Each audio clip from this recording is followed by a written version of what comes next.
Netflix posted better than expected subscriber growth in the fourth quarter, adding 7.66 million net new subscribers, well ahead of the 4.5 million the company had projected.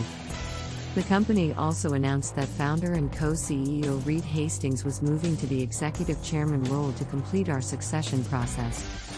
Netflix said that Chief Operating Officer Greg Peters will join Ted Sarandos as co-CEO of the company.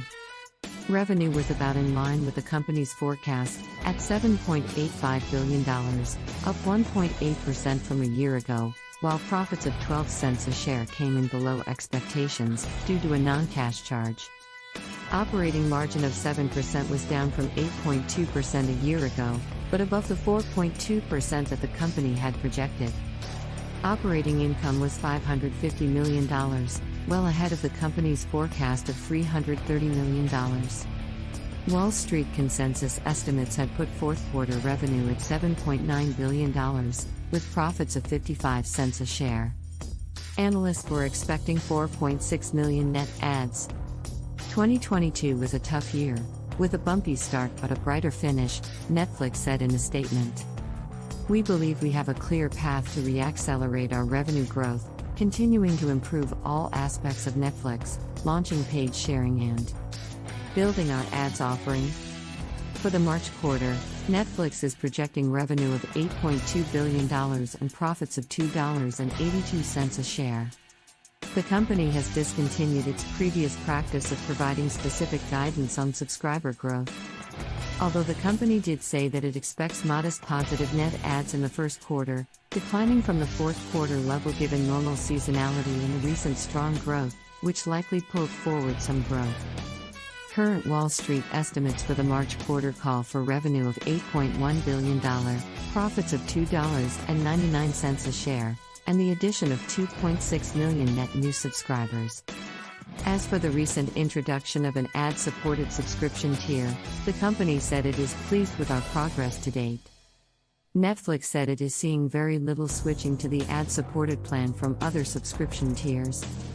The company added that it continues to believe advertising will generate incremental revenue and profits, but that the impact on 2023 will be modest given that this will build slowly over time. Netflix said it expects a broader rollout of paid sharing, the company's response to widespread password sharing, later this quarter.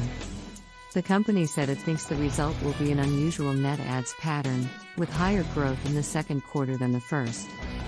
But the company said that as borrower households activate their own accounts, there should be improved overall revenue. Netflix added that long-term it continues to target double-digit revenue growth, expanding operating margins, and positive free cash flow. For 2023, the company expects constant currency revenue growth to accelerate over the course of the year. Netflix said it expects year-over-year growth in both operating profit and operating margins.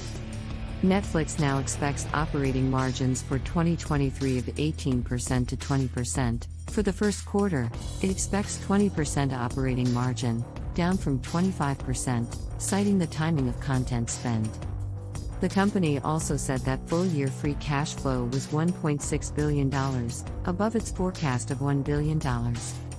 For 2023, Netflix projects at least $3 billion in free cash flow. The company ended the quarter with $14 billion in gross debt, within its target range of $10 billion to $15 billion. The company has $6 billion in cash and short-term investments. Netflix said that, assuming no material acquisitions, it expects to resume stock buybacks in 2023. On the company's earnings call Thursday afternoon, Hastings said he would not be appearing on future calls. The company also declined to comment on speculation that it could make an offer for World Wrestling Entertainment, WWE, which has essentially put itself up for sale.